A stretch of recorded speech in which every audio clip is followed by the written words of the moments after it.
जय माता दी। आप सभी को मेरा राधे राधे। जय माँ दुर्गे, जय माँ अम्बे।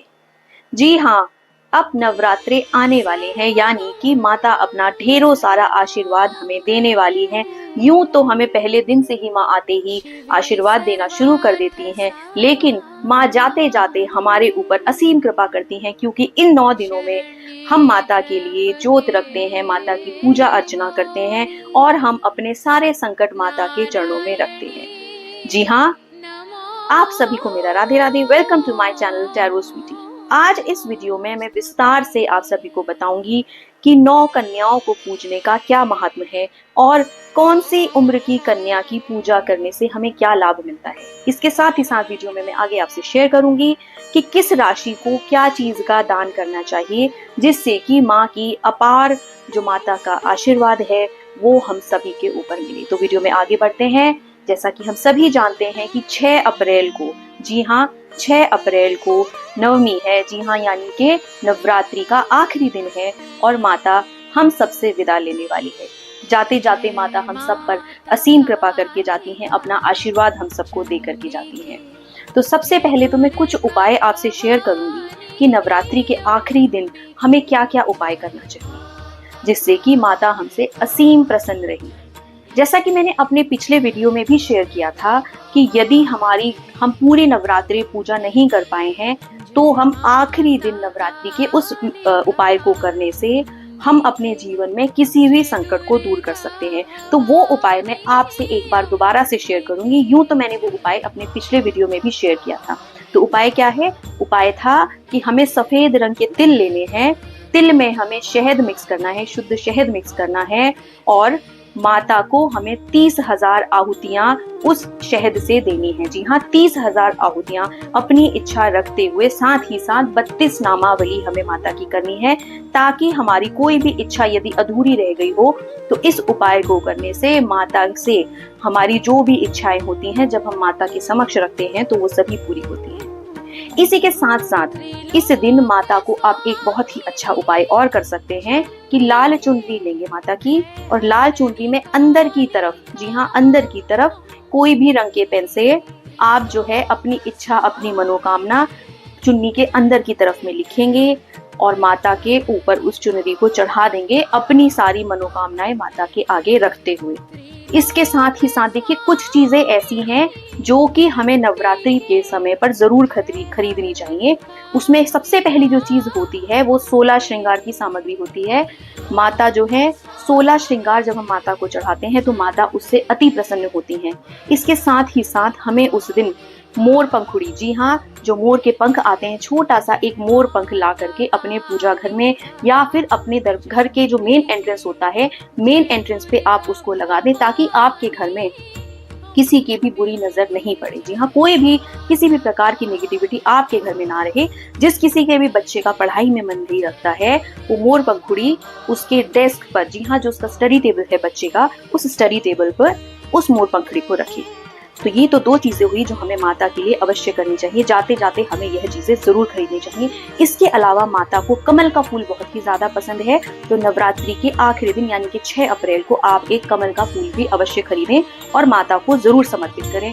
इसके साथ ही साथ आप अगर सोना या चांदी का एक सिक्का खरीद सकते हैं या कुछ भी आप चांदी की या सोने की चीज खरीद सकते हैं, तो यह भी खरीदना अति शुभ होता है। साथ ही साथ आप हाथी का एक जोड़ा भी खरीदें। जी हाँ, हाथी जो है वो हमारे जीवन में प्रोस्पेरिटी लेकर के आता है, प्रोस्पेरिटी गेन कराता है। तो हम अगर एक हाथी का जोड़ा भी इस नवरात्रि खरीदेंगे तो उससे हमें बहुत ही ज्यादा फायदा होगा। तो ये तो हमने बात करी कि हमें क्या क्या चीजें खरीदनी चाहिए, क्या हम छोटे छोटे उपाय कर सकते हैं जिससे कि हम माता को अति प्रसन्न कर सके और जाते जाते माता अपना आशीर्वाद हम सबको दे करके जाए।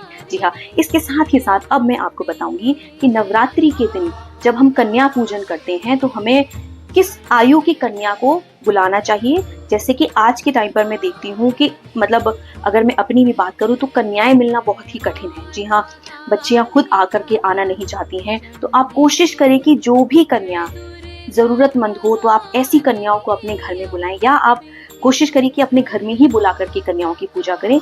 ऐसे तो जैसे जो लोग कॉलोनी में रहते हैं तो कभी कभी कन्याएं मिलना बहुत ही कठिन हो जाता है, लेकिन आज मैं आपसे इस चीज के बारे में अवश्य बताऊंगी कि कन्या पूजन का अंत वाले दिन क्या महत्व होता है। देखिए, माँ हमारे जीवन में किसी भी स्वरूप में आ सकती है, हमें नहीं पता माता किस रूप में हमारे जीवन में आ जाए, तो क्या पता उन 9 कन्याओं के रूप में ही माता हम पर अपना आशीर्वाद देने के लिए आए। जी हाँ, तो सबसे पहले मैं आपको बताऊंगी कि जो हम 2 वर्ष की कन्या को जो हम बुलाते हैं उसको हम बोलते हैं कौमारी कहा जाता है। जी हाँ, जो 2 वर्ष की कन्या होती है उसको कौमारी कन्या कहा जाता है।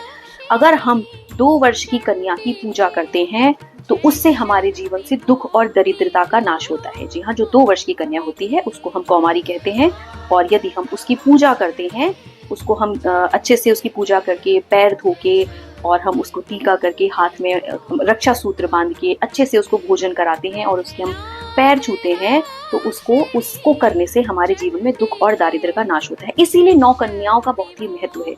तो जो 2 वर्ष की कन्या होती है उसको कहते हैं हम कौमारी। जी हाँ, जो 3 वर्ष की कन्या होती है उसको हम बोलते हैं त्रिमूर्ति। जी हाँ, उसकी पूजा करने से हमें धन धान्य की प्राप्ति होती है। यदि जीवन में धन नहीं आ रहा हो, धन से संबंधित कोई भी समस्याएं हैं, तो जब हम 3 वर्ष की कन्या की पूजा करते हैं तो उससे हमें धन की प्राप्ति होती है, उसको हम बोलते हैं त्रिमूर्ति। जी हाँ, जो 4 वर्ष की कन्या होती है उसको हम बोलते हैं कल्याणी।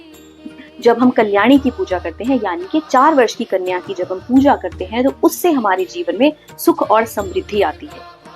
इसी प्रकार जब हम 5 वर्ष की कन्या की पूजा करते हैं तो 5 वर्ष की कन्या को जब हम बुलाते हैं अपने घर में तो हम उसको बोलते हैं रोहिणी।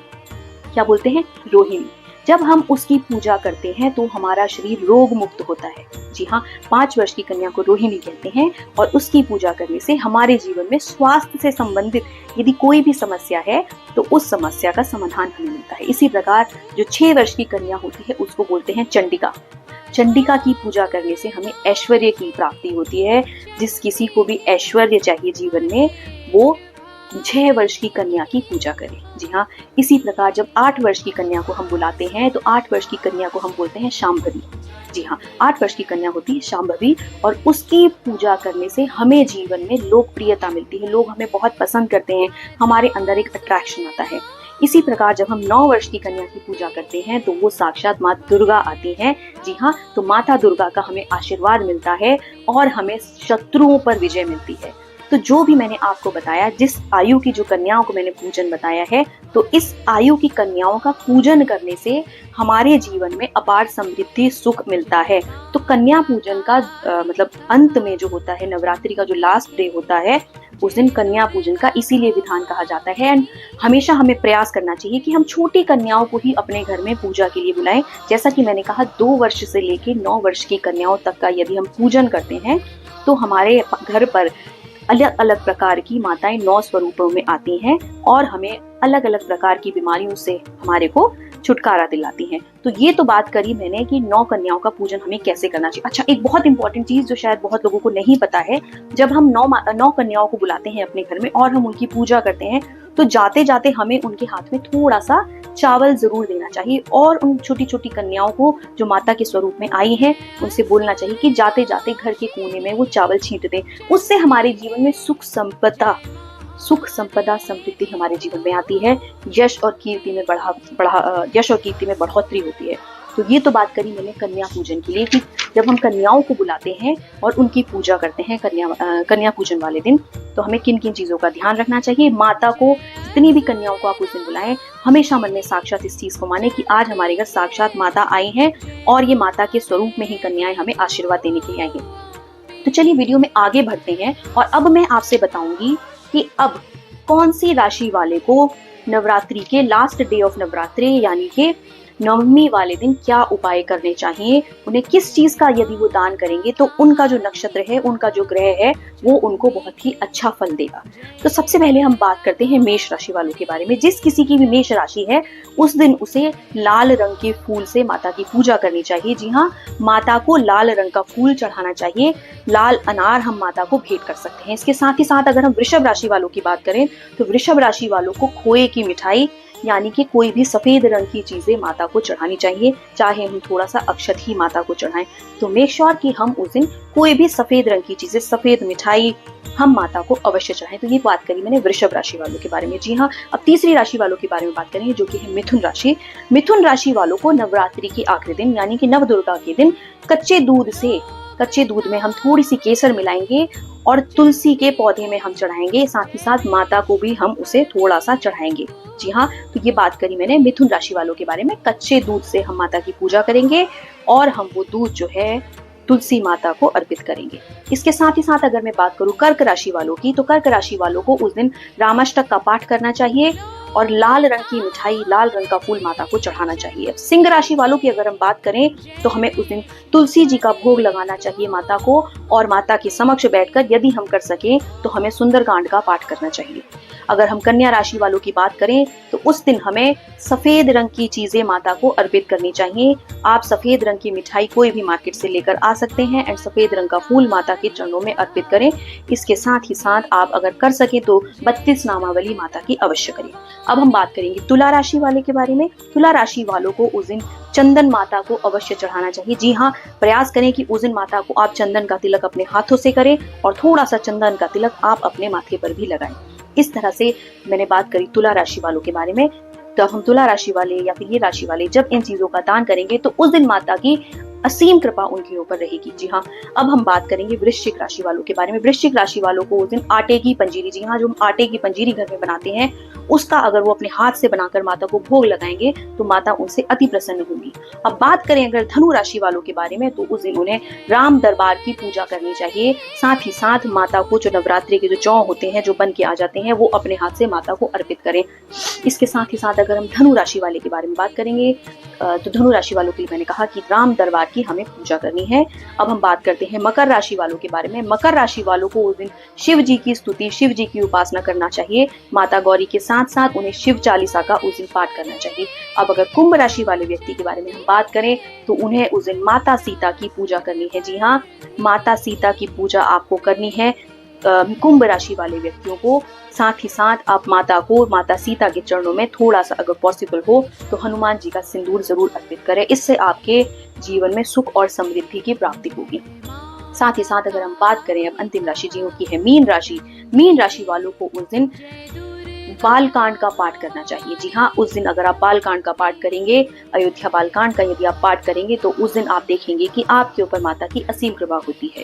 जी हाँ, तो ये तो मैंने बात करी कुछ राशियों की। इन राशियों के अनुसार जैसा कि मैंने कहा कि अभी हमारे जैसे अभी काफी सारे हमारे जो नक्षत्र हैं वो अभी चेंज हुए हैं, तो राशियों पर, हर राशि पर उनका अलग अलग प्रभाव है। तो इस बार यदि नवदुर्गा में हम माता को इन चीजों से दान करेंगे जो भी मैंने आपको बताई हैं, तो उससे आपको अत्यंत लाभ होगा। तो इस वीडियो में आपके लिए आज इतना ही। आई होप आप सभी को मेरा ये वीडियो पसंद आया हो तो चैनल को सब्सक्राइब करें, वीडियो को लाइक करें एंड शेयर करें। जय जय श्री राधे।